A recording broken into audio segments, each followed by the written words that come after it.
किए खंदा कुलिकी खाऊले किए जो काट बिकी खाऊले किए कार घर को बुत्ती जाकर खाऊले किए कार घर को हलिया जाकर भी खाऊले एमती असुविधा थिला सेते समय रे वर्तमान एवं कंपनी आसला द्वारा किए कुली मंजूरी भी करी 50 टंका रु 100 टंका भी काम कले किए 60 टंका मूल्य भी काम कले एमती पैसा दुईटा ये कंपनी आसवा द्वारा पाइले भी जे मैंने काम करवार सब किछु जानिछन से माने पैसा पतर टिके रोजगार भी कले जार घर के सुना मध्य नथिला सुना टिके भी किनी पारले जार घर साइकिल गोटे नथिला से माने मोटरसाइकिल मध्य किनी पारले लांजीगढ़ रे आगु गाड़ी मोटरसाइकिल मात्र 3टा थिला वर्तमान एबे किछि न 200 ऊपर बोलेरो एटा छाडी कर हमर लोक माने जानचंती टाइल मेंटेनेंस भी किछि बड़ी सारी पिलांको पाई तो सेते बेले की भी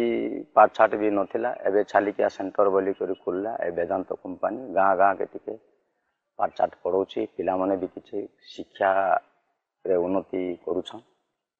आ ड्रेस पटा मध्य भी देउछि चाइल्ड केयर सेंटर प्रत्येक हमर विलेज रे हमर लांजीगढ़ जीपी रे झर दुख हेले गाँ के एम्बुलेंस भी आसी करी से मानकु नै कि चिकित्सा करूछि औषध पत्र मध्य से देउछि आ जो माइन मेट रे भी फोन कर देले से गाड़ी आसिकी विशंकर भी नहीं जाउछि कोटी भवानीपाटना भी नहीं जाउछि एमिति करी सहयोग एबे कंपनी आसबा द्वारा टिके सहयोग मिलुछि हमर रास्ता घाट किछि ड्रेन आ हमर ई सब जाको हमर हेछि वर्तमान हमर पंचायत सारा हेछि तो एबे सुप्रीम कोर्ट तो ऑर्डर दी देला ए जो माइनिंग टा हबो बोली करी माइनिंग टा जदि चलिबो ताहेले हमर भी उन्नति हेबो।